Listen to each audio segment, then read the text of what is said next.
This is D'Lo Brown. You better recognize this. The only podcast I pay attention to is the Ministry of Wrestling. Believe that.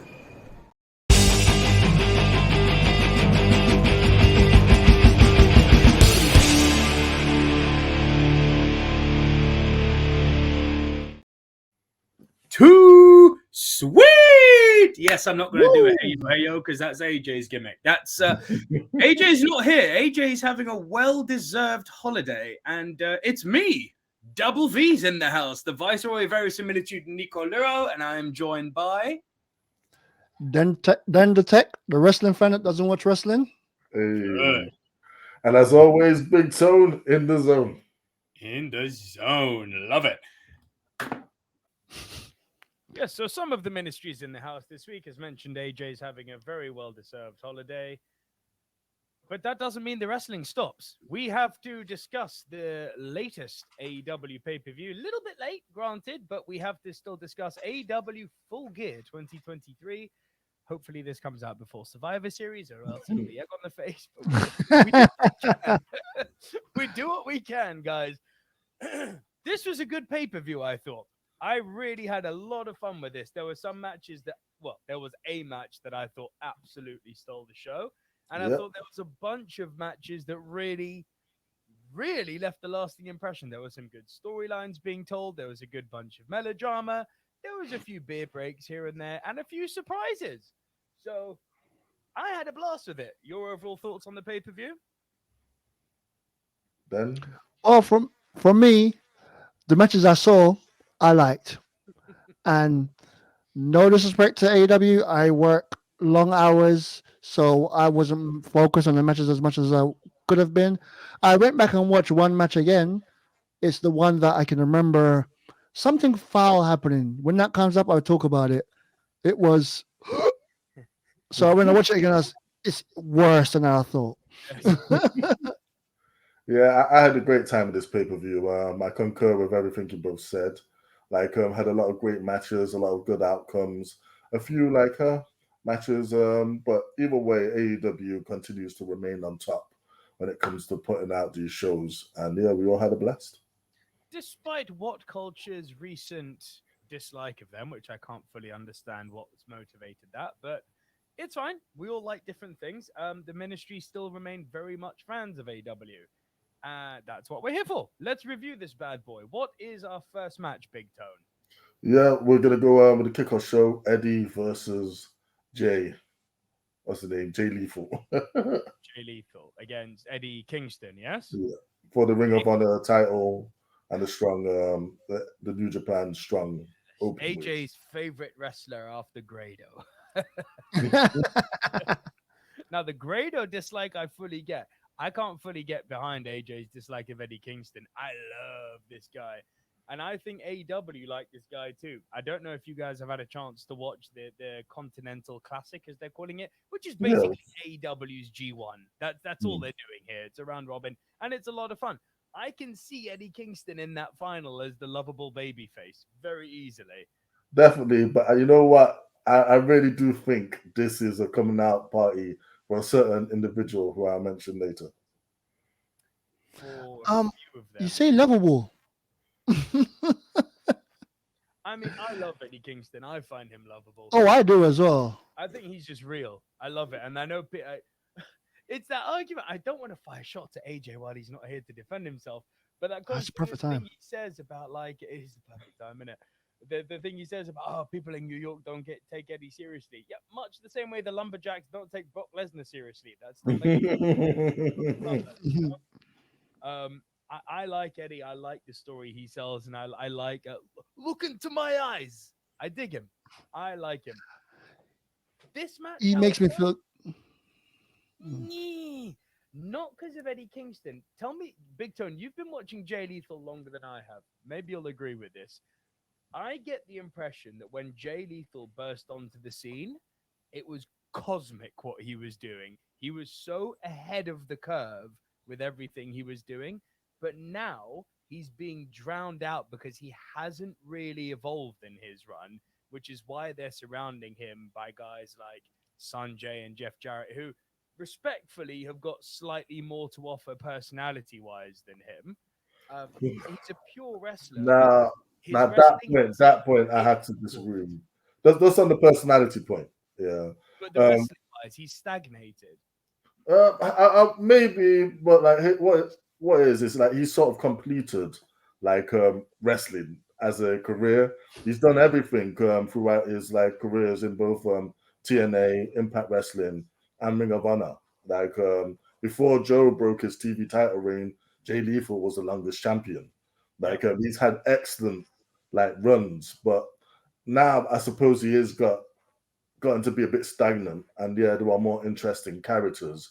But then like he's just one good day away from good booking to like, you know, sort of put him I'd agree with back that. in the forefront, back in the picture. So I wouldn't say it's his personality, it's just how he's been utilized. Okay. I can give you one thing on this one because I was a TNA mark back then when Jay Lethal came through. And Jay Lethal was just one of them, one of the wrestlers in the group. And then he became the Black Machismo, where he started to mimic Macho Man and became the hottest thing in wrestling at one point. Well, in the wrestling fandom like I did. And then after the Black Machismo, he went and started to be Ric Flair. So his character was mimicking famous characters from the past. And it was really hot. But then everyone's like, he's only good because he's copying everyone else. He decided to make his own character, went to ROH, which was all about the wrestling, did amazing, great wrestling, but then all his character development went away because if he's not the Black Machismo or he's not Ric Flair, who is he? And then now he's in AEW, who is he? He's not got a chance to show his wrestling, so I get that. Or his charisma, like really, because again, like you said, he played those characters well. Like he has probably one of the most famous scenes in TNA history with The Wolf. Wolf, yeah. Now that's his demise. That's his thinking. So he's got it. It's just about, is he allowed to use it? Mm. So the match was much like Jay Lethal's recent wrestling, I think quite flat. Where would you rank this match, Big Tone? Okay, so I've actually ranked this one. Unfortunately, bit of a spoiler, it's going to be my lowest like score of the night.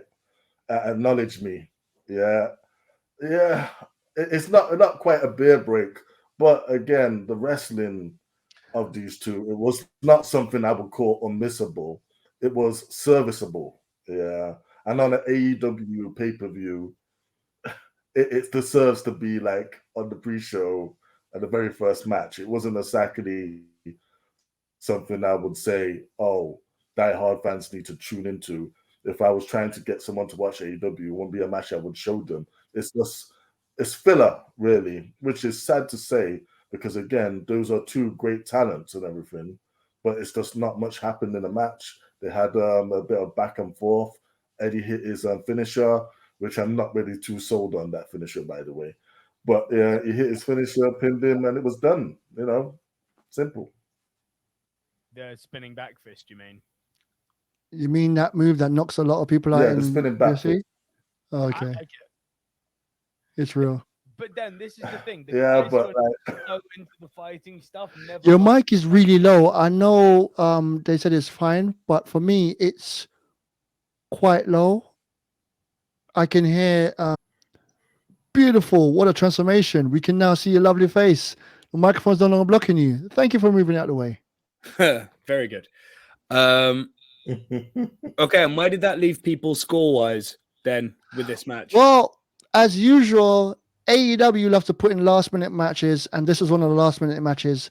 So we weren't able to actually vote on this one, but I'm guessing everyone would said Eddie Kingston apart from one person, which, gosh darn it, I wish this match happened because things would have happened a different way.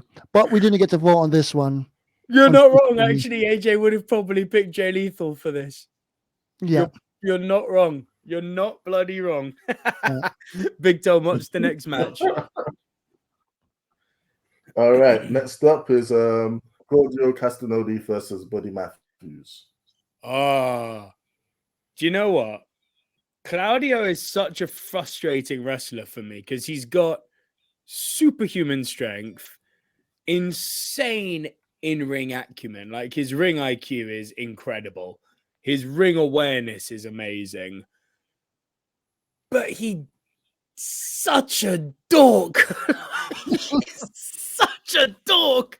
And it's not just, it's not, man. I love it. It's everything about him triggers me.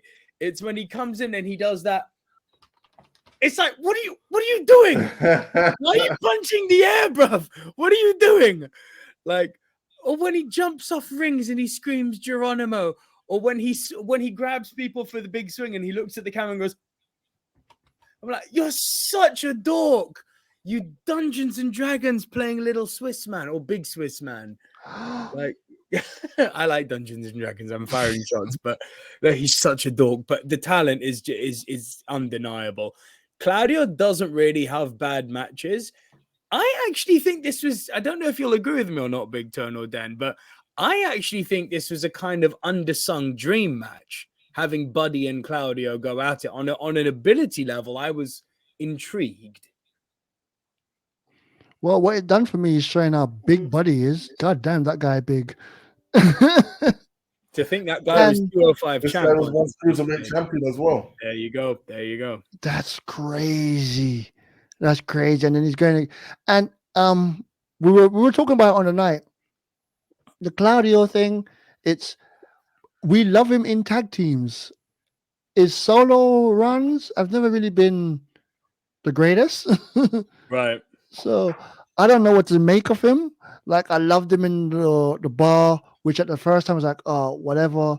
I loved him with can't remember the Hart family thing. It was just, I love him in tag teams. Yeah. But on his solo bit, it just he needs someone with charisma with him, so he can bounce off them. Because he's super strong, super athletic, but that doesn't. He needed a Sheamus. I completely agree. Big Tone, your thoughts on the match? I think before I get to the match, on Claudio specifically, I like him. I feel he serves a purpose. His character fits his look. Yeah, like he's not gonna be the world's greatest speaker or anything like that, but he's a big guy. Yeah, he might have a bit of ways that might seem nerdy, but listen to the music that he comes out to. It all character. And where he is, I don't ever see him being main event in the AEW sense. Yeah, but like, and I feel like his position in the Blackpool Combat Club is where he wants to be. As for this match was okay, but again, it's just like seems like more of the first match. It's a good match, good wrestling. I'm not going to fault it at all, but it's just more filler. There's no stakes. Yeah, it's just we're doing this match just to pass time on 0 hour. Yeah, therefore it wasn't bad. It was inoffensive, like to me at all. But I wouldn't say it was great either. So I put this at mid card, middle of the road. You've put this mid card. Yeah, I'd agree with that mid card. There will be some decisions you make tonight that I reserve the right to challenge, but so far I'm on par with you. Your word is final, though. You are the ministry's official ranker. Don't know how the hell that happened, but fine. You bloody ranker. that scene in Barbie, isn't it? I would beat you off, Ken. I would beat you off, right? What's our next match, guys? All right. So next up, and the final match of 0 hour, MJF and Samoa Joe take on the Guns for the Ring of Honor Tag Team Championships. I love the Guns. The Guns have become so cool. They have become such fun. They are so. The Bullet Club Gold has somehow cultivated itself into being this perfect mix of annoying, gimmicky, but yet also very dangerous and full of really proficient talent. Because guys like Juice Robinson, yes, they are annoying little schmucks, but he's so good at it. and the guy can go. Jay White, we're going to talk about later. He's a worldie. I won't hear otherwise. But the Guns, man, they were literally, the Arse Boys a few months ago. Now when people scream Arse Boys, it's a throwback. You can't say that about them now. They're so good at what they do. I reckon they're going to dethrone the Acclaimed. Thoughts on the match? I liked it. I really liked the match, and I liked the setup they tell from the buy-in to say at the end, the end of the match. I like Samoa Joe. Everyone love Samoa Joe. Yeah. Come on, the walk away. Just love that. No. You got the nope. So you got the Guns. You got Samoa Joe, and you have MJF. How could you go wrong? You can't. You legitimately can't. The only place, I don't know if you guys will agree with me on this. The only place I thought they actually went wrong was with the finish. Not in terms of who won or not, but in terms of the injury they put on MJF, because it's like it made the whole evening feel like unnecessary melodrama. Yeah. It really did. And it was like you could have told a great match story, which was already built in with Jay taking his belt. There was a great story to be played out there already. This didn't need to happen. There was zero need for that because they spent like a good month or so building up just Jay running away with his belt. That was enough. The story was there. You didn't have to overbook it really, and there's plant seeds for a surprise that we all knew was coming. Yeah, there's zero point of doing that. Zero. Me as the fan that doesn't watch it, it worked for me at the time. By the end, it was like, okay, that wasn't needed. But at the time, I was like, they're doing this for people to buy in, to like, oh, is he going to wrestle? I have to pay my money to watch the pay-per-view to see how he loses the title or does he retain it. So that's how I looked at it. It was like, they're doing anything to set it up. It's a soap opera, and it stopped at a point like to be continued. But you can pay money and see the ending now. That's a very good point. To be fair, I hadn't even thought of that. You're completely right. And I think, Big Tone, it was you that said on the night that it's a very good analogy. And I think, Big Tone, you said on the night when we were all together that we've been watching wrestling for 30 years now. So we've seen all this stuff. There's going to be kids and the youngsters who haven't seen the hospital and the ambulance spot yet. So it's fresh for them, which is fair. It's absolutely fair. I'm sure that in the days of Zbyszko and Backlund and San Martino and all that, they did hospital spots, and then the people who grew up then and saw the Austin and the Triple H and HBK hospital spots were like, this again, and to us it felt great at the time. Maybe not. Well, I don't know. Wrestling does move in cycles, so I can forgive them, but I just don't feel they needed it because they did such a good job in the initial build. Completely agree. So, getting into this match, you know what? What can I say, man? You're teaming up for two of the best against one of the best tag teams currently. It was going to be fire. It was going to be full of melodrama. It was going to be a great match. Yeah, the Guns continue to rise and rise. They are big stars of the future. And like their affiliation with Bullet Club Gold is perfect. It's perfect. That allows them to be on TV in a very meaningful way.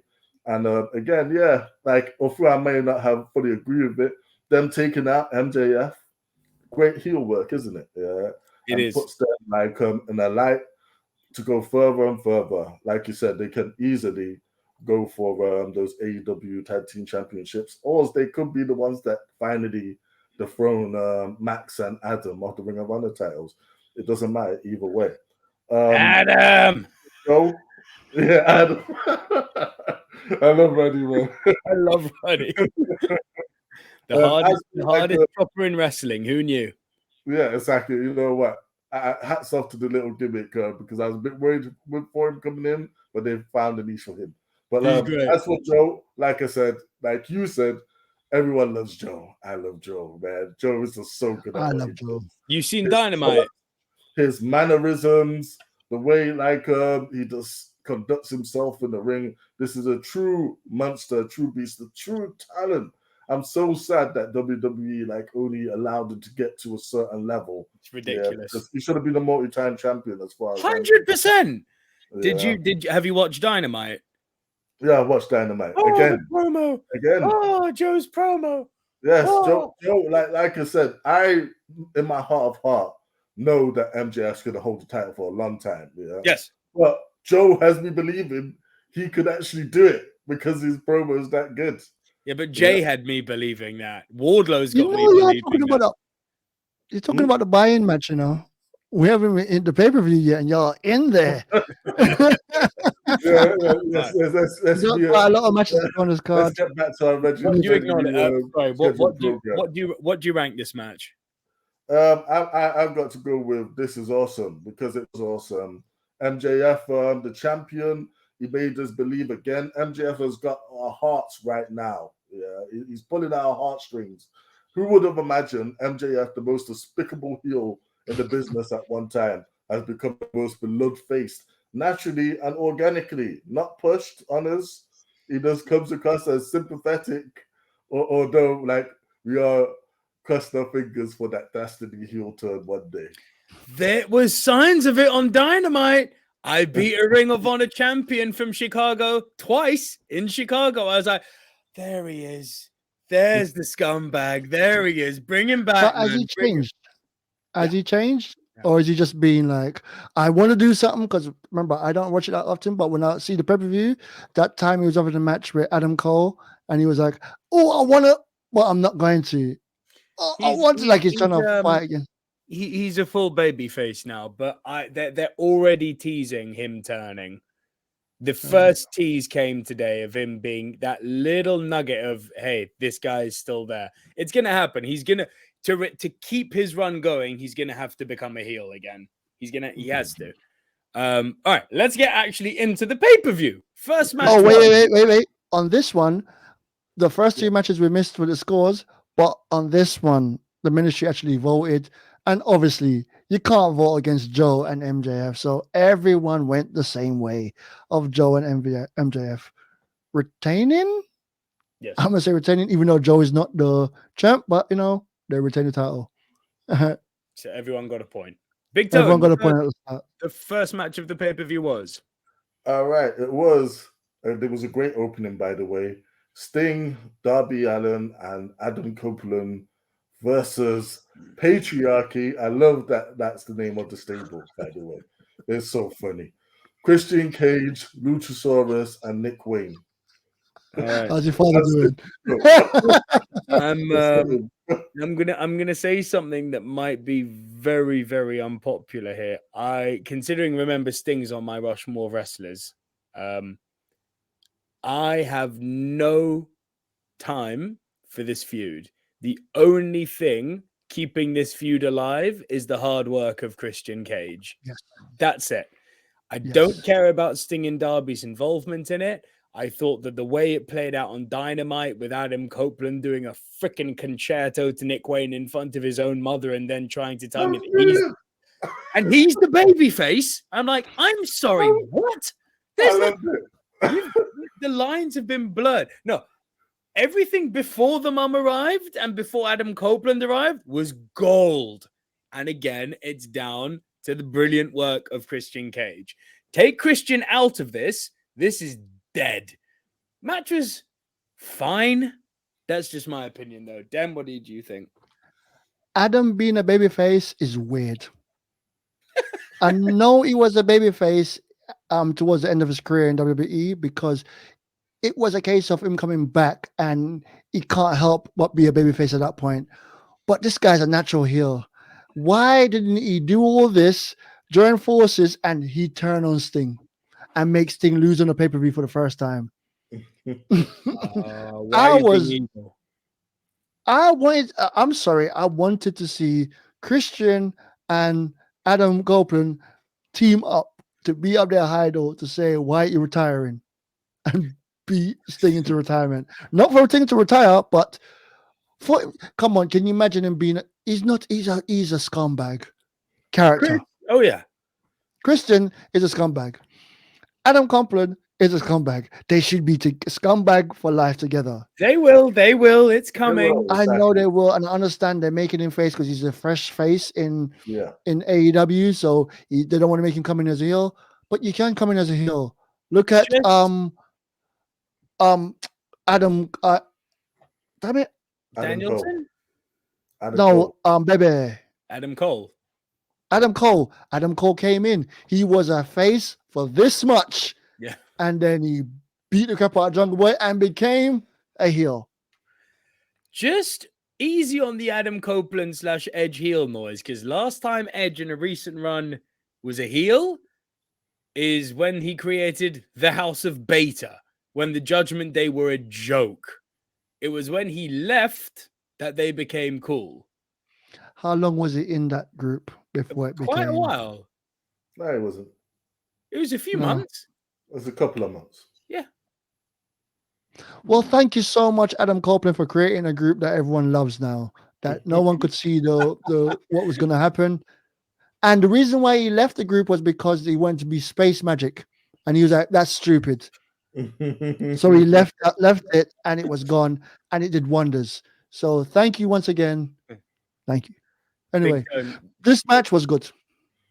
Yeah, okay. Big Tone. Like for me, like I might be the only one who really actually enjoyed this match. I thought it was a great touch. It had great spots. It had an hilarious moment where Christian took out Ric Flair. Like I showed that to my dad today, and he was crying with laughter. Because the old Ric Flair tried his little stick and just got dealt with.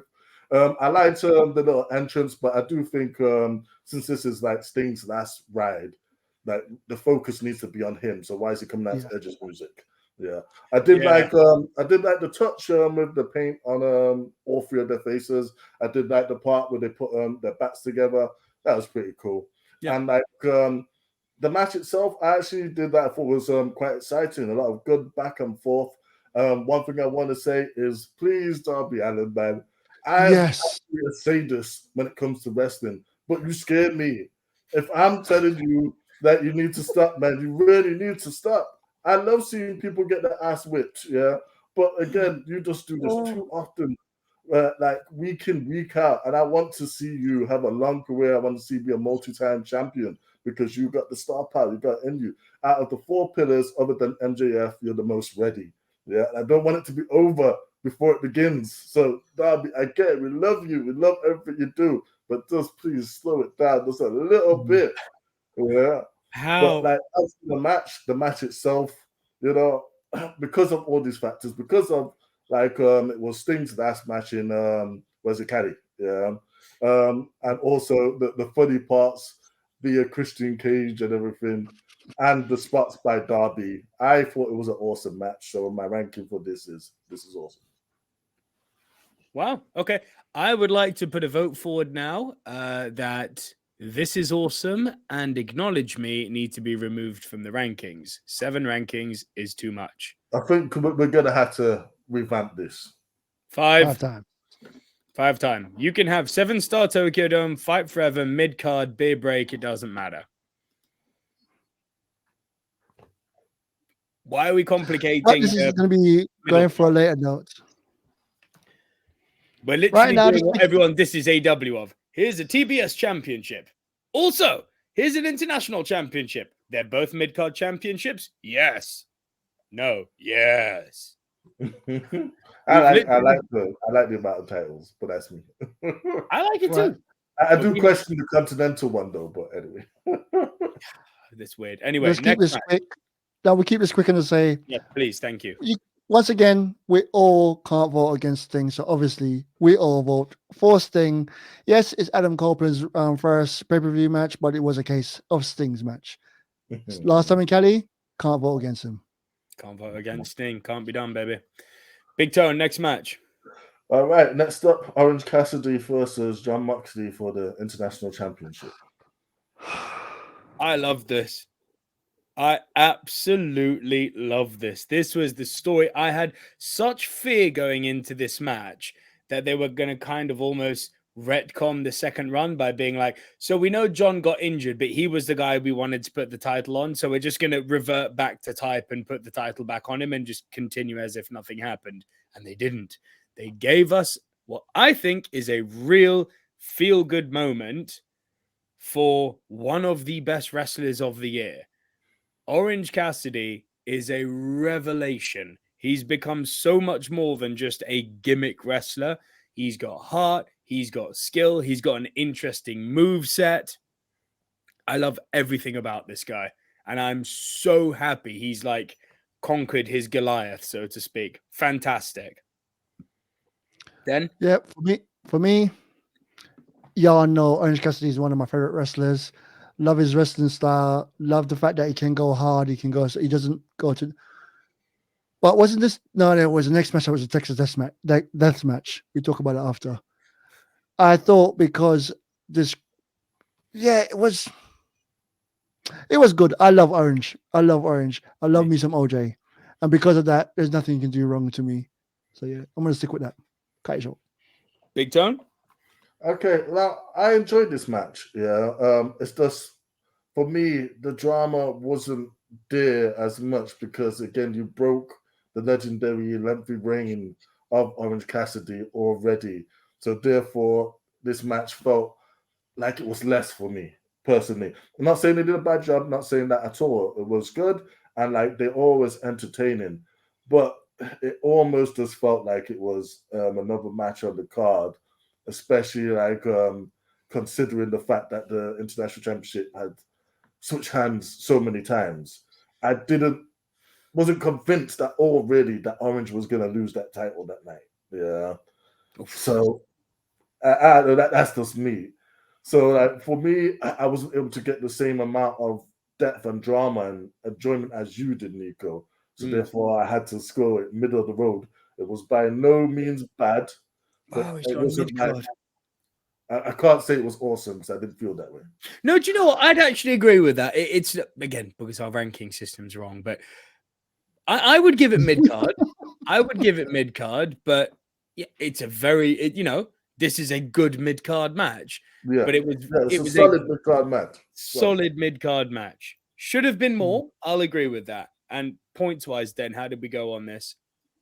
Once again, everyone knew, even though everyone got the same thing. I know it's looking like we're all going to go the same. Don't worry, it changes later. But right now, everyone went for Orange because, hey, it's OJ, man. I'm with you, brother. Big Tone, next match. All right, next up is Toni Storm versus Shida for the AEW Women's World Championship. I have been asking for so long for a wrestling company to hot potato a meaningful belt. Finally. I don't count, although you did to your credit just bring up the fact that they did a little mini hot potato with the international belt. That was more because two guys got injured as opposed to actual story. It was an accidental. This was an intentional hot potato moment. And I was like, oh, so we're going to change and we're going back and forth. We're not quite rock and Triple H era late 90s, but we're hot potatoing a bit. I like hot potatoing a belt sometimes. AJ and I did a video recently. It got a lot of views on the channel, so please do go check it out if you haven't done so already, where we're talking about, especially with in WWE, AEW a little bit guilty of it too, but in WWE, pretty much all the belts now are under long title reigns, other than the US belt, which is a joke unto itself because, riddle me this, Chelsea Green and Piper Niven have had a longer tag team title run than Rey Mysterio. Who knew? But there are too many belts being held for too long. And what that does, and this is something across wrestling, when a champion holds a belt for too long, the very nature of wrestling means that by proxy, they're only going to win, they're only going to lose on a big deal pay-per-view, which then makes it become stale and predictable. Case in point, Roman. We all think Roman's going to drop at Mania, or not necessarily this Mania, but a Mania. AJ said, and I agree with him, imagine if it wasn't a Mania. Man, that would be fresh. Yes, it would. But as fans, we're all plugged in to think if it's a long reign, it's only going to be at a certain pay-per-view. Enter Toni Storm! Yes! We have some hot potatoing going on. I think this girl has done a career wonder move by plugging into this character. Chin up, tits out. I love everything about what she's doing. She's found herself finally. When you consider that this girl less than 3 years ago was being pie-faced by Charlotte Flair. Look at her now. Well done. I'm very happy about this. And I don't think Shida was disrespected in the process by her losing. So winning round. Dan? Messed up part about this match, which is all on me. My pick, which is coming up later, was Tony Storm. Simple reason, that name Tony Storm is known. Shida, I didn't know Shida. Good match. I know Shida now. So because of that, I had to go for Tony Storm. And it, you know what? It's just a good match. I'm going to keep saying it like that. I know I'm not going in depth. That's where these two lovely gentlemen come in. I'm just here to say, as a casual fan, I was like watching this. I was into it. So yeah, to me, it was a good match. What are you saying, Big Tone? What are you saying? Okay, so for me, like again, I've got to concur with a lot of the points that you brought up, Nico. Yes, I fully like love what they've done with Tony Storm, and as I said on my predictions video, I'm glad that they followed through and rewarded her, because people should be rewarded when you come up with a good character, a good swerve, a good twist, yeah, to make people more invested, to make people interested again, yeah, in you. Because again, like Tony Storm, Outcast Tony Storm was all right, but again, like it's night and day between like this classic Tony Storm. She's great, yeah, timeless Tony Storm. Now, Shida as well. I'm glad like she's had the title run she's had, and that they put like respect on her name, because again, like she's propped up the company and their women's division that has been languishing in places on many occasions. So, you know, it's not the last time Shida's going to be champion. Yeah, No, she'll get it again. She's like their Iron Woman, I would say, of the division. But She really is. Fully deserved the win here. Yeah. The only reason why I'm not ranking it higher is because, again, like the match itself was all right. Yeah. It wasn't bad. It wasn't like the greatest thing of the night. Like I don't even think it was the best women's match of the card for me personally. I But agree. like I did really enjoy the outcome. Yeah. So like don't think this is a disrespect or looking down on the match. I place it mid card, middle of the road. Damn. Mid card for so yeah, we had Mox and Orange Cassidy was our last mid card. Yep, Timeless Tony Storm and Hikaru Shida now coming on. Damn, mid card. Yeah, I'd have to agree with that. It was a mid card match, but again, Ava, this is the weird thing. These mid card matches are solid matches. I think there's a big difference between an AEW mid card and a WWE mid card. That might exactly. I didn't want to go down the route of firing shots at the other company, but yeah, you're grading on the curve, because this in the other company would be a higher stand. 100%. This I don't want to be rude. Well, it's interesting. Orange Cassidy and Mox in WWE would rank higher. The women, I don't know, because that's one thing WWE do very well is their women feuds.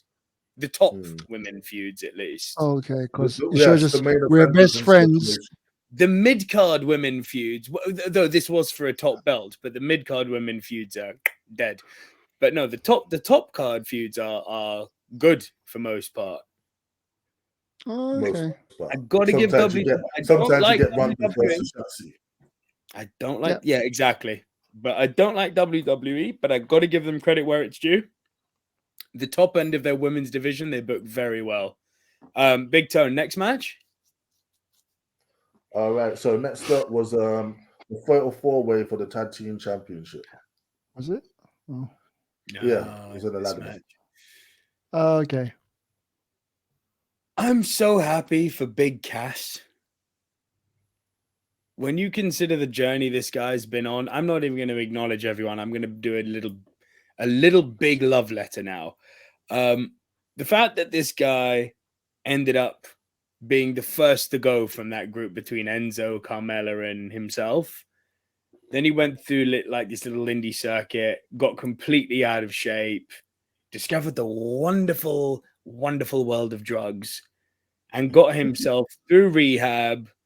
He's in amazing shape for a big dude. Like, normally the big guys are wide-shouldered and big-armed and stuff, but they've always got, like, even Kane at the height of his bulk still had, like, a gut on him. Big Cass is somehow both jacked and trim at the same time. The fact that Mexican supplements. yeah, literally. But the fact that he's got himself in that good a shape after the journey he's been on, and he's now finding himself tagged up with what everyone thinks is the new Rock. I don't agree, for the record, but what everyone thinks is the new Rock, Pebble. Good for him, man. Good for him. I'd also like to say Roosh is the most underrated wrestler in the world. This match was fantastic. Loved it. I would love to give you an in-depth comment on this match, but as I stated, I worked a lot. Oh, are you out cold at this point? No, at this point, I wasn't gone. So I kept going in and out. It's very late. I worked from morning and I had work next morning. So I was trying my best to be in the match so I could hear what's going on, hear the oohs and ahs. But for the life of me, I wasn't fully there. So I'm going to be fair and stick back. When it's time to give our scores, I will come back and let you know some stuff about with the scores. But before I go into that, just talk about the previous match. Once again, everyone for Tony Storm. Thank you, everyone. We're still all linked. We're all tied up so far. Big Tone? Your thoughts on this crazy ladder match? Well, like I said, this match on paper, didn't have, like I would say, the greatest of builds. And it did just feel like it was shoved in there to, like, fill space on the pay-per-view. But sometimes when you're not expecting that much, you get pleasantly surprised by getting a lot more than you expected. And boy, did this match deliver. Yeah, it was exciting. One of the surefire, most exciting matches of the night. Yeah, some of the spots. Sure, it's a ladder. On social media right about now, I see spots, like the crazy spot where Trialistico got power bombed through a ladder, by Brody King, like stuff like that is just it's mental, it's manic, it's crazy, it's zany, and like I did know somehow Starks was gonna pull it off, but. In the interim, there was times when they did actually have me believing, they didn't manage to so-called work me that, it might actually be someone else. But Starks, the right thing happened. Big Bill, and Starks retained their tag team championships. I mean, I feel this is a bit of a stopgap for both of them because, like, the mid-card titles are taken at the moment. I feel they want to put a title on Starks. But there wasn't any really available like that. So the next best thing was the World Tag Team Championship. And they're making it work. Like I said, I like them. I like them as a tag team. Do you think Big Bill's going to have much of a run as a singles guy? I'm hoping, because again, people forget, like, when Big Cass, like, when he broke out on his own, when Enzo first got injured, I believe it was at a Backlash where he ran the ropes in it and just broke himself. Like Big Cass was getting great into the ropes. I think got thrown into the ropes. Big Cass, like, was coming out, he was getting great reactions, and he sort of killed his own career by kicking a midget of all things that got him fired. True story. You mean one of the sevens? But what I'm saying, the potential for Cass, because he can actually talk. That's dwarf for any of our politically correct leaning friends. Big Toe didn't mean any offense. Relax. I tried to say 7 for you to fill in the gap. Literally referred to it as such on WWE TV. But that's WWE. Not a good level to go off. Yeah. But like that's what he got fired for. He found a new lease of life eventually when he went to Impact Wrestling. Sorry, I forgot what his name was in Impact. Like he was going by a full name, but like he did really well in Impact, and he did well to get himself into AEW, whereas he's built himself up. Yeah, and now like he's a side piece to Ricky Starks, which I see what they're trying to do. That whole sort of Kevin Nash, Shawn Michaels relationship. Yep. Oh Yeah. no, they're doing the big Cass and Enzo type of thing. Nah, I don't think so. No, I think Big feel Tony's this on is the money this there. is the star. Ricky is the star. He's the person that's going to be a world champion. But then, like the big guy behind him is going to keep him champion and might actually eventually get the title himself out of it. Yeah. Whereas Enzo and Cass, they were just funny and charismatic Nope. tag team. Go back. Yeah. Nope. Cass was just 7 foot tall, and you know what? You can't teach that. That's all he was. He didn't talk on the mic really. It's when someone got injured, he had to talk on the mic. One of his promo was just naming cheese because the crowd would be the one to do the, what was the chant again? He said something and the crowd would respond, not what, but they said something. So he goes, "We got brie, huh? We got this, huh? We got cheddar." Huh? He did it one day, got a big pot from it. Then he came out and started naming something else repeatedly. Then he came back again to do it again. And at that point, I was like, "You can't cut a promo." And then everyone realized, "Oh, you're just big. You need to learn something. You better teach that." So then He's like a good I'm happy. Leon. He's like a good Leon Harrison. There you go, Leon. I put you over. There you go. So now he's just going I again. have no idea who that is, but Big dude from Ignite. put some contents on it. That's right. Shout out to Leon Harrison. Anyway, Now, let me just I'm jump to the putting the scores. guy over. He should be thankful. Let me jump to the scores at this so we can move on with it and just ask a simple question. Hey, what do you know, Big Tone? You pick Ricky Starks. Hey, I pick Ricky Starks. Leon pick Ricky Starks. Double V. I actually Ricky. did my prediction, but I didn't. Like I actually scored this. This is awesome because I thought this was awesome match. Yep. Guys, there's no AJ this week. Please bear. I'm not used to doing this, but it's fine. Right. But at the same time now, as I just said AJ's name there, this guy has got a hard on for FTR. Which he actually doesn't. But carry on. It's no reason I'm saying that. Every single prediction match, we can go back and look on every single time FTR's in a match, he always picks FTR. And his statement is Sasha Banks. he's saying if he doesn't pick them, the one time he doesn't pick them is when they're gonna win. So he's sticking with it. So he's stuck with them. So anytime FTR matches in there, I'm like, yes, it's a guaranteed point for everybody. Unless it's against the Bucks. Yeah. But yeah. Talking about the Bucks, which is not next, but No, it would have been a good tangent, damn it. I know. All right, up next is a triple threat shit. match. Look, wait. We got someone joining us. Literally is where he's there. I see him. I don't think he's gonna join. I bet you his internet signal's not good enough. Either that or he doesn't have a table. He's just watching. He's just watching. He's just watching. Is this Captain, my captain? I see a private chat happening. His ears are burning because you guys tried shit about him. He just said about FTR. Don't say my name, bro. Don't say my name. All right. So next match. Yeah, is triple threat match for the TBS championship.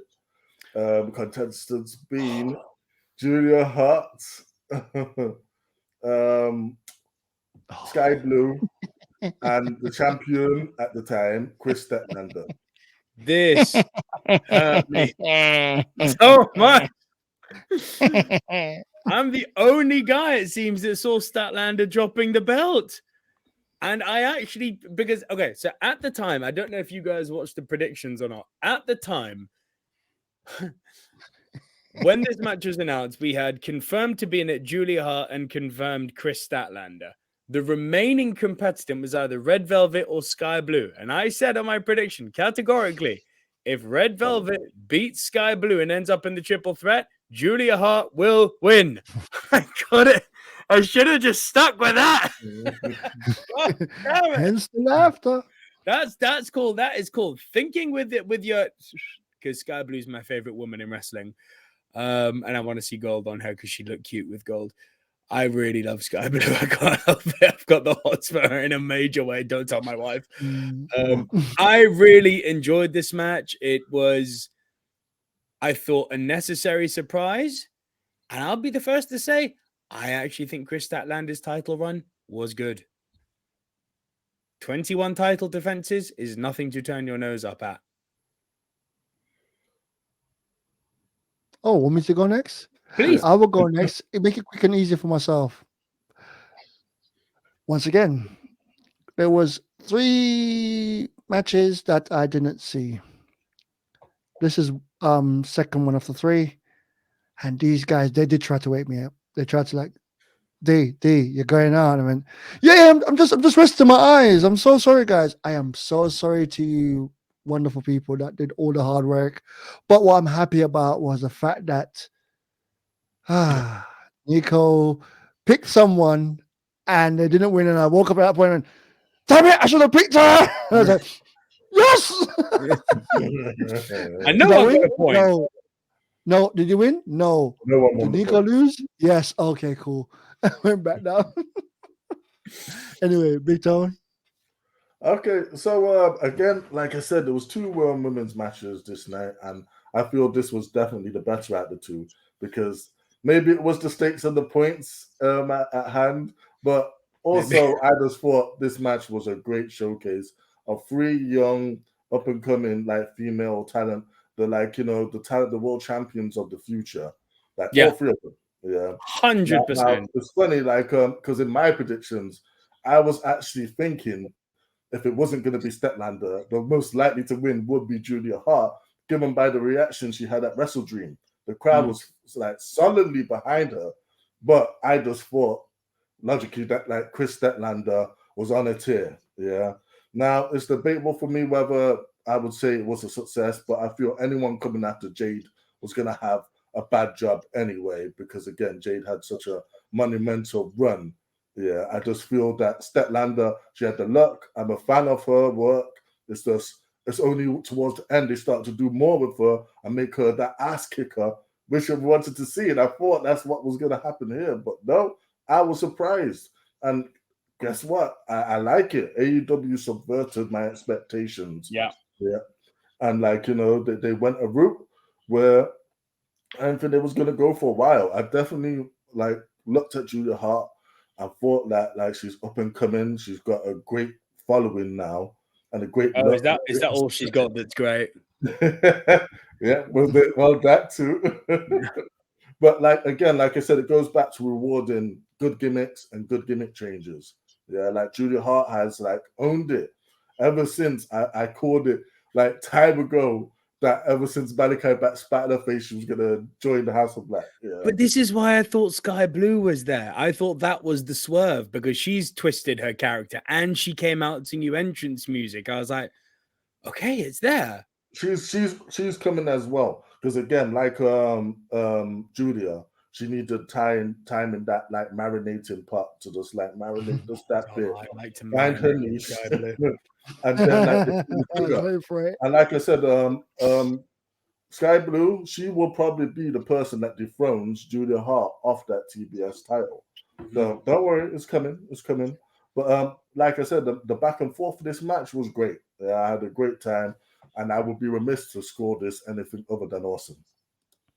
Awesome. I agree with that. This is awesome. This match was awesome. I completely agree with that. Next match. Points, sorry. Obviously, as you can say, we've been green across the board, apart from one match where AJ messed up and went for his FTR people. But on this one, there was 3 women in this match, and we all only picked 2 of them, and the one we didn't pick was the one that win.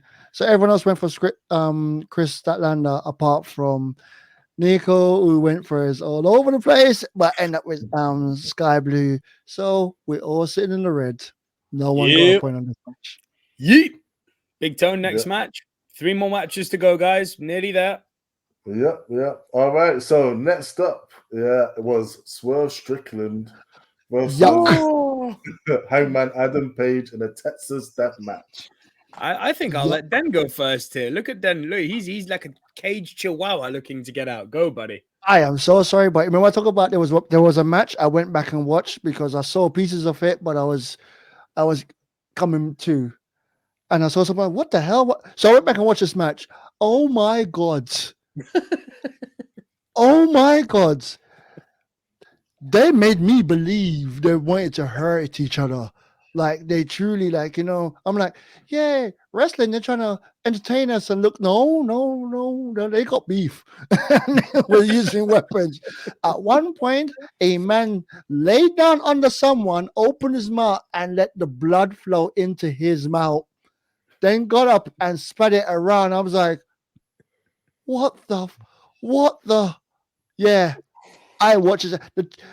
I'm sorry, the chair shots. The chair shots was brutal, and they had Barbie on it, a barbed wire wrapped around it. And there's a point when he hit him with a bat with barbed wire on it, and it stuck. It stuck. That means they actually have the barb in the wire. They usually have barbed wire there with no barb on it. This had the barb on it, and then he put him on the ground, and then went for I mean, if you like death matches. Was it CCZ or ZZ, whatever that promotion is? EZW. Yeah, this is only thing that was missing from this was like the Pizza cutter stuff like that. It. Where was John Moxley in this match? That's what I was weird. He was in the last Texas death match, bruv. Oh, this was brutal.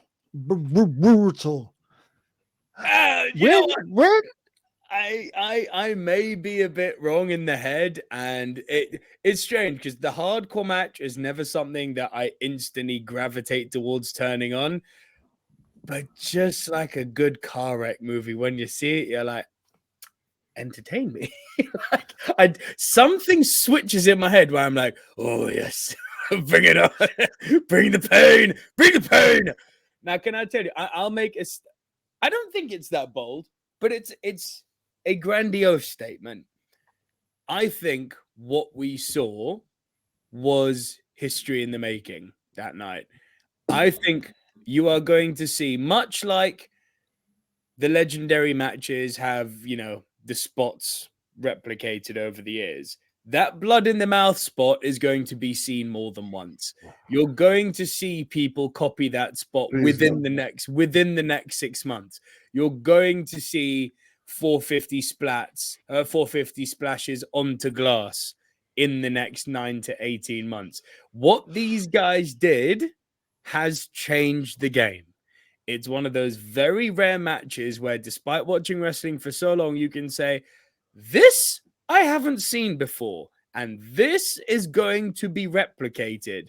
Now, what's fascinating in a company like AEW is they constantly somehow manage to raise the bar for hardcore.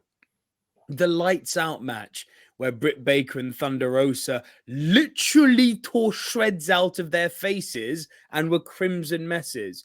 Oh, you like that?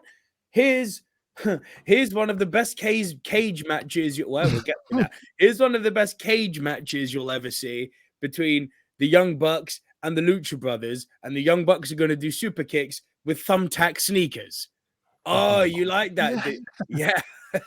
Oh, you like that, did you? How would you feel about Nick Gage appearing on AEW and breaking lights over Chris Jericho's head? Oh, you like this too? How about some spaghetti in the head at Wembley? Okay. But before we get to that, let's not forget Hangman's first Texas death match with the brick and hand spot. Oh, you like all of that? Nah, come on, man. Blood in the mouth. These guys have done so many good hardcore matches in the last 3 years. And what AEW are doing so well is that their hardcore matches are not often. But when they happen, they are freaking spectacles. And they've now got every single one of us, even wrestling fans who don't watch wrestling, now aware that, oh, there's an AEW hardcore match. What madness are they about to do this time? They've created this little kind of subgenre within their own niche where now they announce a hardcore match and you're like, yeah, I'm in. This match was freaking incredible, and it's one for the ages. This to say a hardcore match is in my contention for match of the year is like, it's crazy. But I don't know if it'll make it, but I'm thinking about it. Amazing. Suplex on the brick. Death Valley Driver on brick. What is wrong with you? What the hell? Thank you lot for putting your bodies through all that for entertainment. But And the staples. Sorry. oh yeah, staples to the face.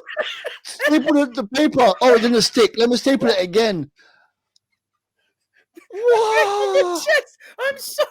The middle of the chest is just bone and skin. No, He wasn't even doing it on the pectoral. He went middle of the chest. there's a point when what's it called again? I was like, bro, that is just bone and skin.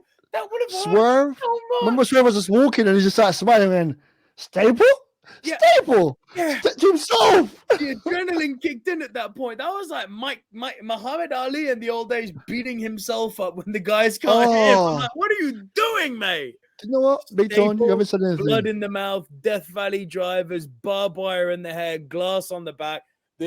And he hanged the hangman. It was awesome.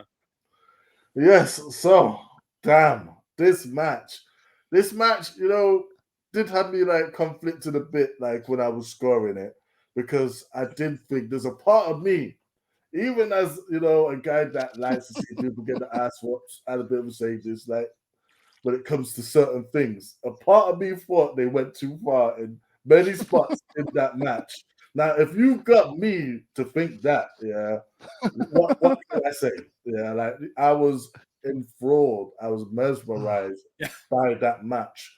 Like it's again, I suppose if you go to CCW, GCW, you can see some of these crazy stuff. But we don't really watch death matches like that, and I don't think most of the modern audiences of wrestling watch things like that. Yeah. That's your hardcore had to go and search it out. So, like for us to see something like this Texas Death Match, many of the things we were seeing for the first time.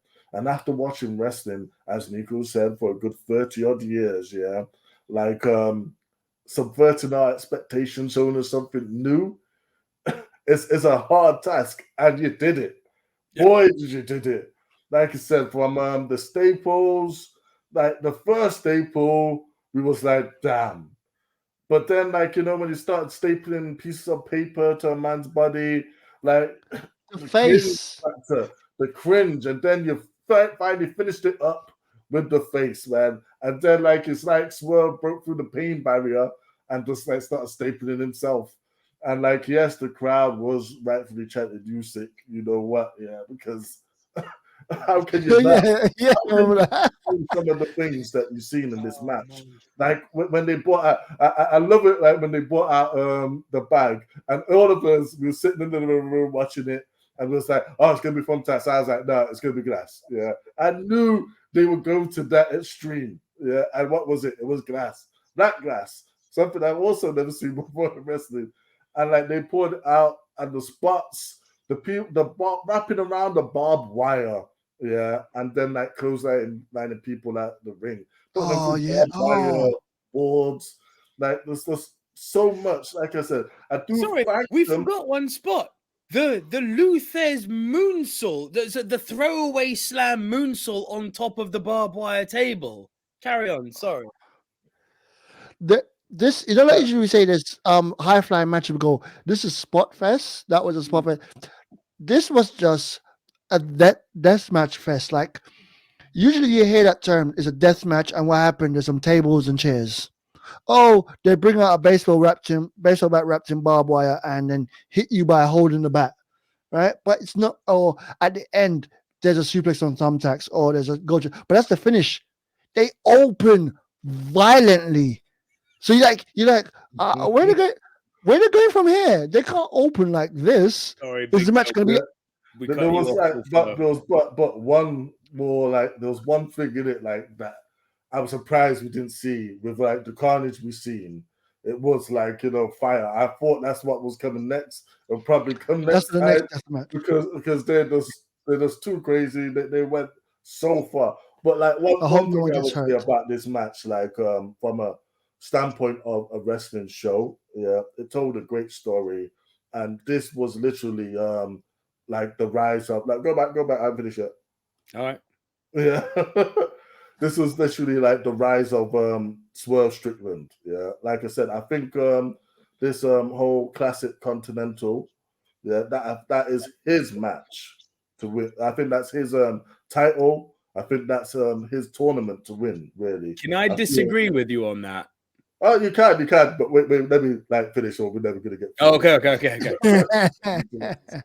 Yeah. Like this match for me, it made me feel a range of emotions because 1 minute I'm like, oh damn, like I'm like I feel oh they got too far, but then I'm like wow because it is so excited. There's so much made us like feel things that might not have felt before the wrestling match. But I do think this is the rise of Swerve. Kudos to Hangman for stepping aside, yeah, because again, storyline wise, Hangman has got his ass whooped here. Yeah, man, home and fade in this house. And then, like, Hangman took the beating for it. Hangman got hanged. Like, that was a great spot. Yeah, very violent end to the match. But yeah, I've got to point out Prince Nana, man. That Stuart Strickland owns a lot to Prince Nana. This guy was like on the very first episode of Ring of Honor, all them years ago. But here in 2023, he's had his breakout moment doing his dance. So much so that the fans like were actively behind Swerve, yeah, in that match over Hangman. I'm not sure if it was the blood spot that might have turned people's heads against Hangman because that was disgusting. And I know a lot of people at that point would have been like, nah, that's some bookiness right there. Hey, But he got his daddy does the iron. like I said, it's a once in a lifetime thing. Yeah, I haven't seen it before. I'm like Nico's prediction that we're gonna see it some more. Hopefully he does see that spot. You will. It's going to be copied. Genuinely disgusted, yeah. But no, like this match, even though I did have reservations about whether they went too far, or maybe in some people's eyes they didn't go far enough. If you think that, you're sadistic. Anyway, there you go. But All right, New Jack Lover. I had to say this was like the match of the night, yeah. And those two could definitely fight forever, man. Like, because Forever. Can they? They shouldn't. Yeah. But, Right, what's the score on this one? Yeah, clever. What's the rating on this one? That should be interesting to know. Fight forever? You went for? fight forever. You won't fight forever, yeah. Oh, sweet. I'd agree with that. Our prediction on this one though is there's only one man that went for Swerve. Everyone else went for Adam Page. For me, wasn't Swerve Strickland against he's been getting like really big matches recently. Yeah. Like I said, this is the rise of Swerve. But this is why I went for Swerve. A combination of getting big matches. He hasn't been winning all of them, but he's been getting some really big matches. And he can't lose them all. Because what's the point putting him in there? And Adam Page, I don't see it. What do you mean? Yeah. I see Adam Page was big when he was going for the title against Kenny. After that, I stopped caring about Hangman. That's my reason for my votes, and that's why I voted for Strickland. Thank you, Strickland. Give me that point. That goes back to what I was saying about Hangman's title reign and stuff. It's like sometimes when faces accomplish their goal, they struggle to keep them like on that hot streak that brought them to the dance in the first place. People got behind Adam Page because he was doing cowboy shit. Now he just started coming out having matches, drinking blood shit, vampire shit. Now he rediscovered the cowboy. Yes, cowboy. That's it. Like you need stuff like this, innit? We need him to just break into people's place, start beating them, doing crazy stuff like stapling people. But that's the promo, even before the match, the promo on the Go Home show, that was the best I've seen Adam Page in a while. Not in months, in years. He's needed that for so long. Pretty much since he dropped the belt, and with then he's become a bit of a, I can't say the B word, he's become a bit of a female mutt. This was Hangman just, I think so. This was Adam Page reminding people that, hey, I'm still the cowboy. I thought, kudos, mate. And kudos for doing the job for the other guy. Yes. It shows that like Hangman knows what's best for business, and like Unless he's again, with Phil. like Swerve, like Doesn't coming in miss. out of all these WWE guys. It's funny you mentioned that guy. It's like Swerve at the moment is definitely doing the best out of all of the people who have come in. Yeah, because again, poor Keith Lee languishing. Yeah, Christian! Is Miro even Christian! Yeah, no, but you know what? Christian Christian isn't like just a WWE guy. He's also an Impact guy as well, man. So, like, Christian Daniel essentially- Brian Danielson, until his injury, was doing very well. Yeah. Yeah, He was- like the main eventers. Well, most of them have done well. But You know what? like Let's stop. your mid carders coming in. Like Miro was great at the start, but then he got injured, and now they're trying to do this whole jealousy storyline. Yeah, which it could be all right. We'll see where it goes. Poor Keith Lee. Yeah, I know you guys think he's a charisma vacuum and all that, but like I feel that's because of what they're doing with him. You're only like a good segment away from people acknowledging your talents and who you 100%. 100%. That's the beauty of wrestling. Now, where I'm going to disagree with you with Swerve winning the Continental Classic, not in the sense that he's not going to win. He's definitely a shoo-in to win. But I actually think, given that we've just had his coming out party, I actually think it's beneath him. I think he should be messing with the top dogs now. Swerve's Yeah, but he up won't win. there, man. He won't win now. Honestly, Doesn't matter. I'm Jay gonna- White didn't win. I really Jay do White think didn't win, that- and he's still a top dog. No, but again, Jay White has like he's challenged, and like, but the thing is, he's already been a top dog in New Japan. Yeah, so- Wait. We're jumping the gun. We're jumping the gun. We can't be talking about the Jay White right now. Yeah, Let's get we'll there- get let's back get to there that, naturally. Mr. Jay. I even forgot about that. Let's jump back I just to feel like the Continental Swerve is I a feel- future world a champion. big part of me really does think, innit? Yes, Swerve is the future world champ, but it's not yet. So we created this title for him, and we created this whole triple crown thing to elevate him. If you told me right now, listen, as you said, one promo, one match can change anything for anyone. That's such as wrestling, right? But right now, as of the 23rd of November, if you told me after MJF beats Samoa Joe, beats Wardlow, maybe does another match with Adam Cole, maybe not, I don't know. Maybe has a match with Jericho for old time's sake, that would be cool, actually. If you told me after he's been through his gauntlet, Swerve Strickland will be the one to take the title off him, I'd be like, okay. But you know what? Talking about Jericho. If he's a face. But talking about Jericho, that's a Talking segue. about Jericho. So, like, what if Jericho was a tag team partner with someone and they went for the tag championship, but they need to get it there first? All right. Yes, bringing us to our next match, getting towards the end, folks. Don't worry.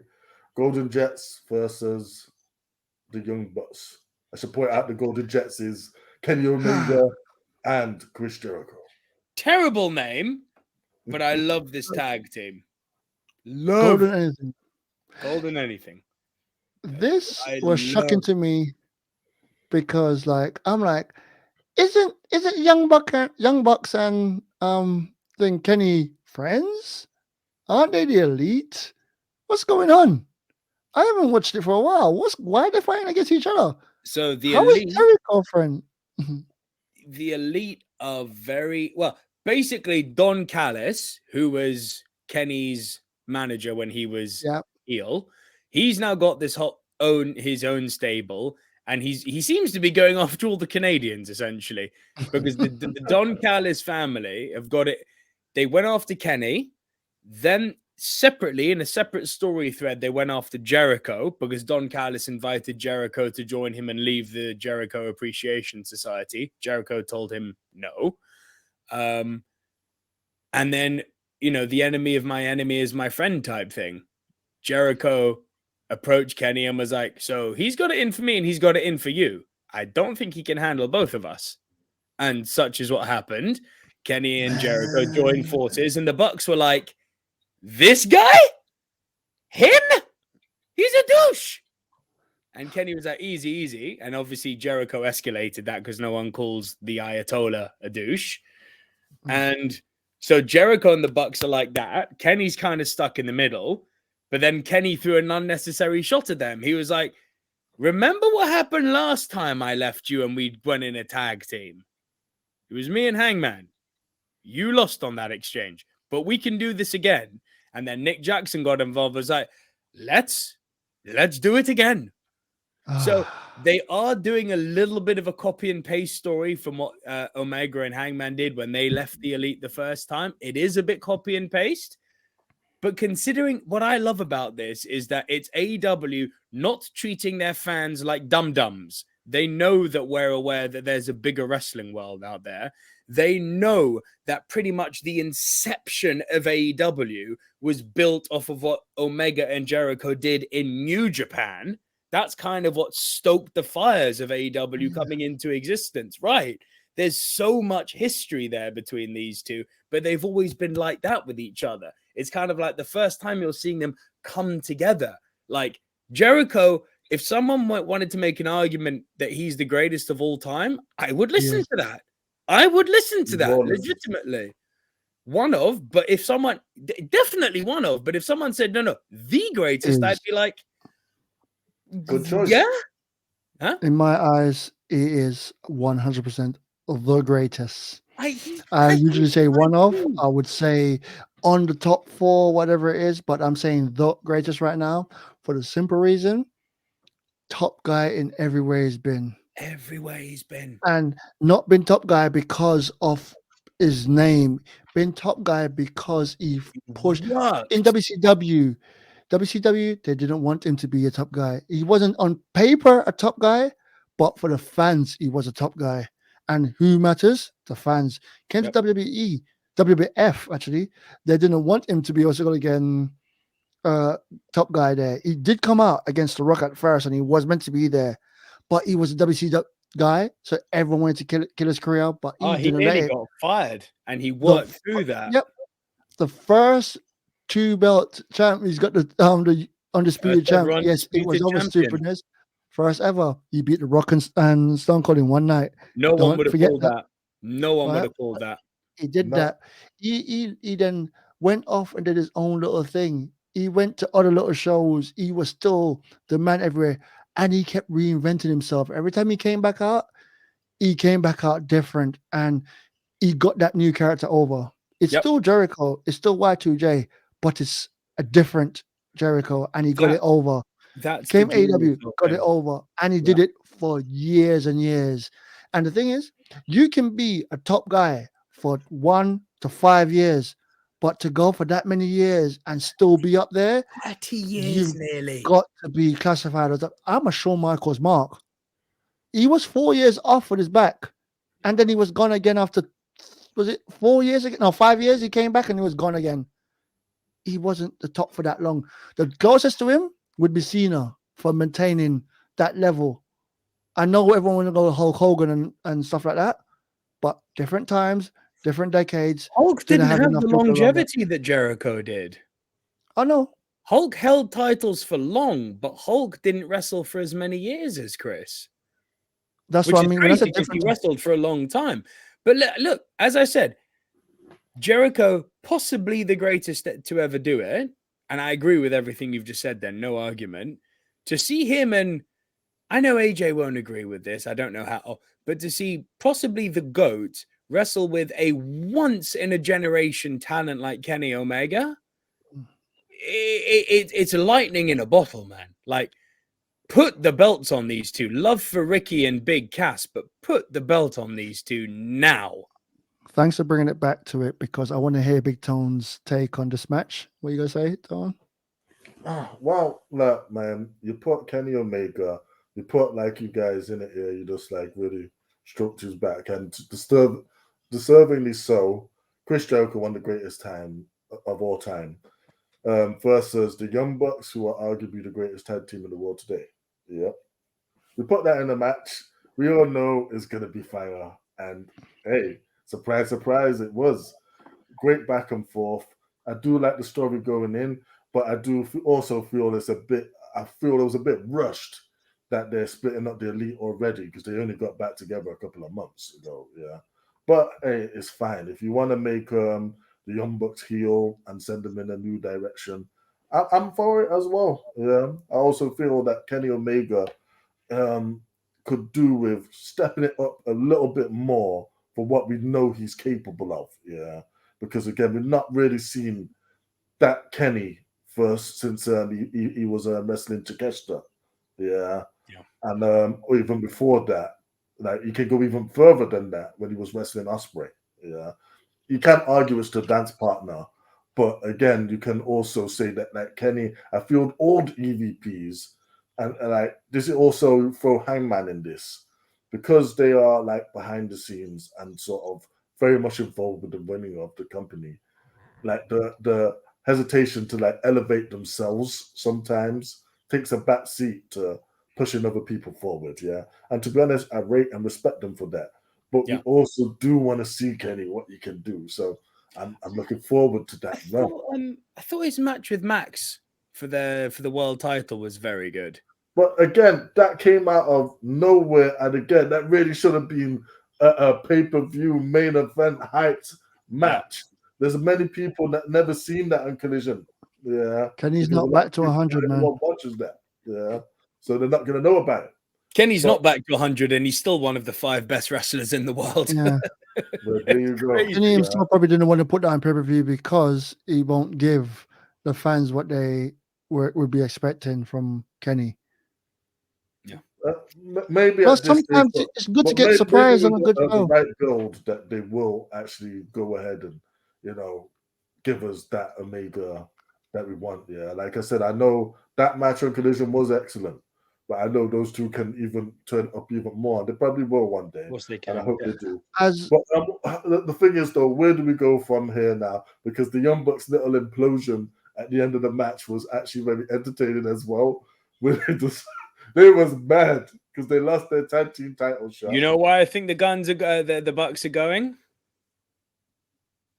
That would be good. I wouldn't say. Think the Guns. Yeah. The problem is though, they've already got like the Guns in it. You can have the Guns and the Bucks. Yeah. You definitely can. They did that shit in Japan. You can, but I suppose like another way they might actually be going to the Don Callis family. You don't know. They might be starting their own thing. I was thinking of. Wait. The Bucks are Americans, right? Rancho Cucamonga, baby. They're very American. Yep. So right to Don Callis and get Canada. They can come out to a song. Blame Canada. Blame Canada. I was right there with you. Now the media lies. What's your rating on this match? I scored this match awesome because obviously it was awesome. This match wasn't quite Fight Forever. It wasn't quite the best match on the card, but it did its job. It was gonna be amazing. We all knew it from when it was booked. So yeah, it delivered. Well, to go with this one, with the prediction from everybody, everyone went for the Golden Jets except for this guy. Because I always go, I can't pick one if I pick the other. And I always have to pick the other one. And I never get it right. We said about AJ always had Achilles heel where he always picks Sasha Banks and she always loses. For me, it's always the friggin' Young Bucks.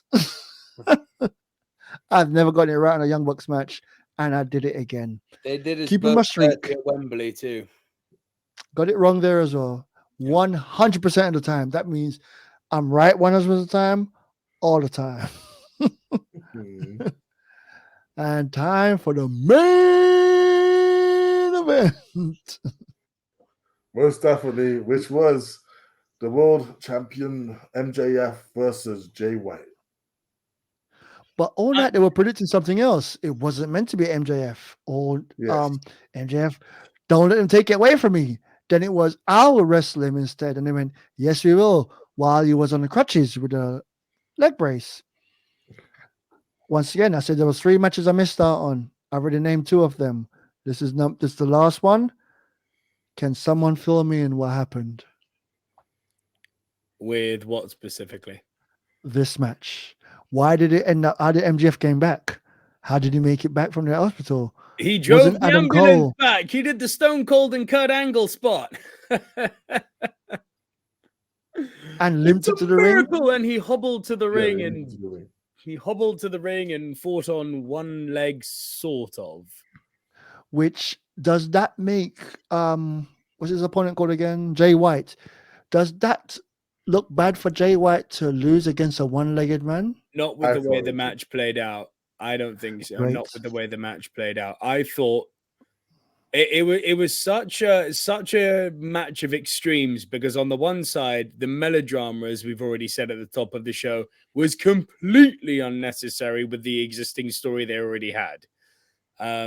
Could have just done the whole "give me my belt back, I'm gonna beat you for it.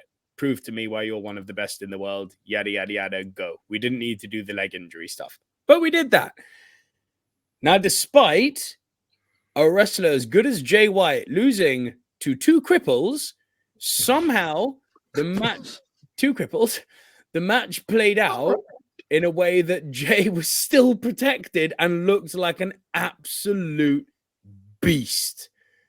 That guy, man, is gonna, like, I think they're gonna, after Max drops the belt, they're gonna hot potato it for a while. Then it's gonna find its way onto Jay's waist, and he's gonna hold the belt for a very long time. And I would actually go so far as to say, as while I don't think Jay White will win this Continental Classic, I think his pool, where there's the five guys he's against in his pool on the red side, I wouldn't be surprised, and this would go so far to rebuilding the character. Not that the character needs rebuilding, but to reinforcing the character. Part of Jay White's great ability is his in-ring IQ to beat people in a dirty way. Nefarious means. There we go. We got it in the show. And he's already done one. Like, Roosh slapped him on Dynamite, but he still won. He still won because he wins by dirty, dirty deeds. That is the game of Jay White. And what this Continental Classic is going to show is that he can do all that dirty stuff without the help of Bullet Club, because no one's allowed at ringside. And it's going to remind everyone, he's a dirty little tricky bastard, this Jay White, isn't he? It's like, yes.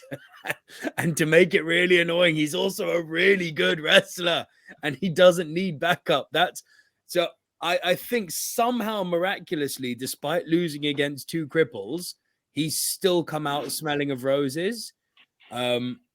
Yeah, great match. Result was predictable, which is why I don't think it can be put 7 stars in Tokyo Dome or anything like that. But that's talking about the extremes, that's the other side of their undoing, is that they set up this gauntlet for Max to overcome. So you knew that he had to get through this match. So lots of good, lots of stupidity, some bad. Quality of the match between two of the best wrestlers in the world. Lovely. Great to see. Yeah, I agree with almost everything you said there. I do feel, though, on the other hand, I did feel that did hurt Jay a little bit to do this whole spot, yeah, because it was unnecessary. It didn't need to happen. We didn't need the melodrama of thinking, oh, Max may not make it to the ring, and then giving him a handicap. Because again, Jay was the handicap. They've been messing with him the whole month, couple of months. Yeah, he's been trying to get his title back. Jay has held it the whole time, and he was looking good. They didn't need to do that whole thing. It was overbooked, and I feel that yes, Max on a semi on one leg, yeah, did hurt Jay tiniest bit to say that we couldn't even beat him then. But then looking at it from another point of view, it's just the story, isn't it? Yeah, it's the hype. It's the the great comeuppance. It's digging deep and finding a way to do it. Yeah, and in that respect, both Jay and MGF told an excellent story, and I would agree. Because not everyone, yeah, we got to be honest here. Not everyone, especially American audiences, will have watched New Japan Wrestling, will have watched Ring of Honor Wrestling. A lot of them will not know who Jay White is. They know now.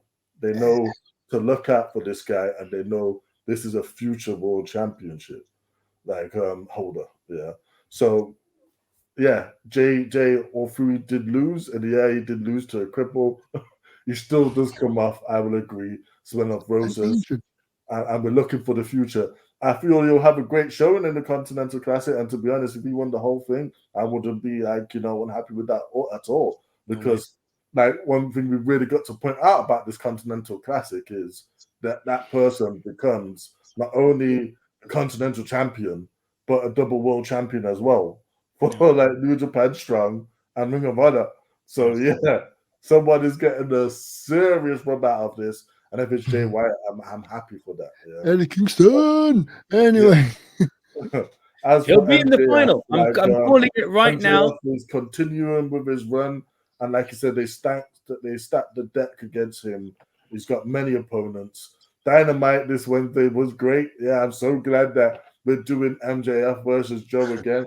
Now, where I feel that MJF will retain, even now, Joe made me believe that he might not. So, looking forward to that. Looking forward to MJF's future. I'm looking forward to one of the most disgusting heel turns in history when he eventually does flip. But for now, Max, keep up the good work. Your match was awesome. Who do you reckon is going to trigger MJF to go back? I think Adam Cole. Adam Cole. Yeah. Adam Cole's going to mess up. He's going to come back and they're going to lose the tag team title because of Adam Cole doing something stupid. And he's going to be like, I held this belt while you were away only for you to come in and cost us. Why am I tag teaming? There's that. There's also the whole, I think him being a face means he's losing everyone around him. He's got no one to turn to. Life's getting harder for him as a face. He was a lot more protected as a heel, right? And I think he's going to start wanting for that life again because he's far less of a showpiece now, which is weird to say because he's still a mega showpiece. But an MJF as a heel was rare. So when it happened, you were like, okay, let me see what you're about. And that's why we know he's a great wrestler. Let me ask you a question. Yeah. If MJF turns out to be the devil, will you be disappointed? I think it was his higher power moment, like when Vince McMahon that to be the higher power, or will you think it's a great spot? I hadn't even considered that. I haven't even considered it. I like it, but I'm a mark. I'm a complete MJF mark. There's very listen. The only thing, I know people are dissing this devil character. We haven't given it a chance to breathe, for Christ's sake. The only thing the devil's done that made me go ugh was on Dynamite when he went ha ha ha ha ha ha. I was like, Rob, what are we doing? Why are we doing a Thanos auto-tuned laugh? What are we doing? Like, other than that, I actually quite like this. Who is the devil? It's not CM Punk, people. Like, it's definitely not Adam Cole. It could be Adam That's Cole. what I thought. I think it could be Roddy. Who? Roddy. If it's Roddy, that'd be a bit of a disappointment. I think it's Roddy. Right, but let's just wrap this up quickly because I'm not sad with it, but points wise, then how did we do on this match? Points wise, so this match everyone went for the same. So because it's MJF, where no one's going against MJF at the moment, even if he's injured or bleeding out, or going against Jay White. But overall, let's get the scores, points, and everything for the ministry. Okay, guys. We start with this. So start with the breakdown of everything. So just so everyone can see all our wins and losses. If it's in red, that means we predicted wrong. If it's in green, we got it right. So recap. Everyone got the first 4 matches correct. Den called the Texas Death Match. Then he was the only one who lost with the Golden Jets and Young Bucks. We all got the TBS Championship wrong. AJ got FTR wrong. That's not on screen. Yes, it is. It absolutely is. Yeah. Okay, I can't see it. Doesn't matter. From long as everyone can see it, great. Cool. So yeah, there's that. Which there means there is. It just jumped up. Wow, my head lag. So yeah, everyone can see what our prediction was, and as you can see at the end, 3 of us got 8, 2 of us got 7, which means if you go to the pay-per-view, yeah, or the show points, yeah, it's up. Trust me. I It's can't up. see that. No, Trust it's all me, good. it's It's up. all good. No, I believe in you. So going from that, we do a case. So we do it in a way of, if you come first, you get 4. If you get second, you get 3, and so on and so forth, all the way down, all the way to 0. There's a 0. But we do it in the case of, like, if you come first, if 3 people join first, that means that take away first, second, and third place. So that means fourth gets 1 point. So of course, AJ and myself got 1 point, which that's not what's up. So in the total now, with the leaderboard, Big Tone has retaken the lead. It's AJ, Big Tone back and forth, and Big Tone's retaking the lead. AJ is coming back in there as 1, not that far behind, only 4 points behind the lead. You got Double V Nico, 1 point behind him. You got the ultimate finesser, Simsy, and then coming in last, because we're playing golf rules this year. So technically I'm first because we're playing golf rules. Is myself on 20 points. There's been 106 matches in total. And as you can see from there, with 106 matches, we're not doing that bad for predictions. We're not that far off. 83 out of 106. That's pretty good, Big Tone. That's pretty good. You know what I'm saying? I got 71 out of 106, which is the worst. 78. But I'm way behind. I could predict all the matches, but if everyone else gets it right and I get 1 wrong, I'm getting a fat 0. Doesn't matter. It's not over till it's over. Yes, I'm 23 points behind the lead. I can't wait. And by the way, I'm trying to think of a punishment for the loser. We can't come up with one. If you got a comment, send us a comment. No pain. No Texas death match. I'm not drinking anyone's blood. Screw that crap. I'm we clean. want something. We want something fun and funny for the loser, and that way next year when I win, I can pay it back to them. All right? So surely the loser should just get 1 chest slap from everybody. That's pain. I said no pain. It's wrestling. And it's the least painful thing that we could do to you, wrestling wise. Have you seen Kofi Kingston's chest? Any of us the Big Show? Who's the Big Show? Do I want my chest spreading all the way under my armpit? No, thank you. I ain't got a large chest. I don't want it to spread away. Don't worry. I want people that watch these videos to make votes, and we're gonna, on every single one, we're gonna ask people to come up with ideas, and then we're gonna pick one. Sounds good. All right. I still think it should be a chest slap. Hey, if someone in the comments make that, and if their name is Nico Lurot, just What about if change it's a couple of silver letters. screen dudes? Silver screen dude said that. Ministry of Wrestling predict that. What's going on? Yeah. All right. So, guys, it's been a long show, but it's an AEW show. Lots of matches. So, thank you for bearing with us. So, to sum up, Big Tone has retaken the lead. Den is bringing up the rear. You know what the points are. We had a great time with this pay-per-view, and you will see, stay tuned to the channel, maybe before, maybe after, depending on when AJ uploads this. You will see our Survivor Series predictions. So please do stay tuned to the channel for that. Like the video if you haven't done so already. Hit the subscribe button and join the wrestling family. And we will see you guys very soon. I'm Double V. I'm Dan the Tech. And Dan the Big Tone Tech. has gone quiet. No, Dan the Tech. The wrestling fan that I'm don't watch Dan the Tech. wrestling. No, the catchphrase comes at the start, but let's do it all again. I'm Dan the Tech, the wrestling fan that doesn't watch wrestling. Yeah, you gotta give the people what they want then. All right, Big Tone out the sun. Thank you for watching, everyone. Do not hit stop. Cool. We'll see you soon, guys. Laters.